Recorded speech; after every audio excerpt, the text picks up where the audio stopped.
I'll cross that one off. Okay. All right, let's see how evidently you're quite popular on radio, and does 20th Century Fox say, hey, let's put that man on screen? Is that essentially what happens? Well, the sequence of events happened.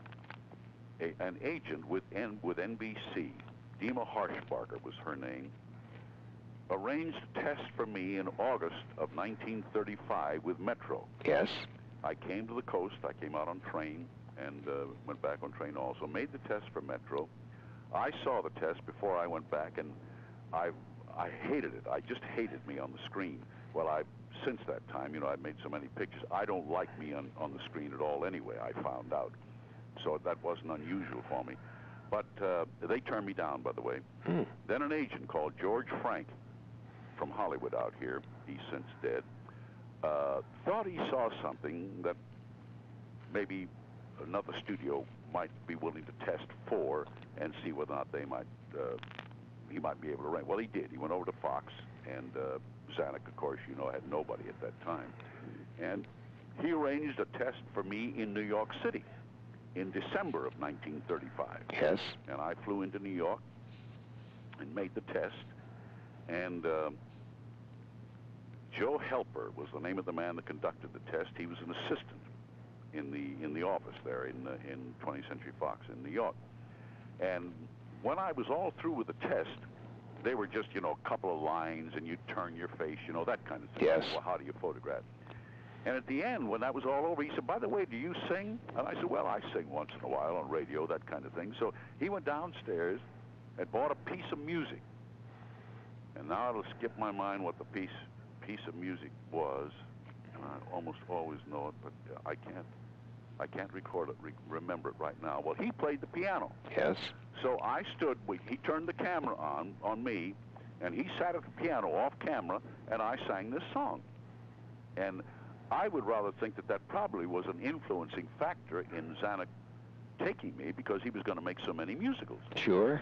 So that all took place in December, as I say, of 1935. Well, in January of 36, George was in contact with Fox, and I believe the contract was made in either the end of January or the 1st of February for me to come to Fox the 1st of March to make a picture, and then a 5-year contract after that to be decided within 1 month after that picture was shown first. I see.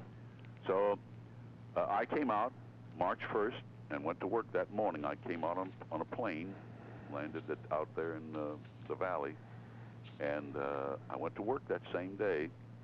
And when they previewed the picture, they previewed it almost immediately after it was finished. I think it was like at the most a 4-week schedule. Gene Herschel was the star of the picture, by the way. And I don't know whether it was before the picture was shown, before it was previewed, or immediately after. I have the feeling it was before. I had George Frank, my agent, ask Zanuck, because of my being out here by myself and my family all back in Chicago, I was alone, I asked whether or not they couldn't push up the date of deciding whether or not they were going to keep me or not, so I could either stay here and bring my family out or go back to Chicago. Sure. I was doing First Nighter out here. They brought the program out with me when I came out. Yes. So George did, and immediately after the program, after the showing, rather, that night, the next day, they took up my option. Did you have your heart set on the motion picture career, or did you say, well, if I don't make it, I've got radio and I won't worry about it? Well, I think my attitude was that if I didn't make it, but I'm sure I wanted to make it, because the difference between radio and motion pictures was a tremendous jump. Yes, a big jump. Yes, a tremendous jump, as a matter of fact. Sure. And one you're seen, the other you're not seen, so the...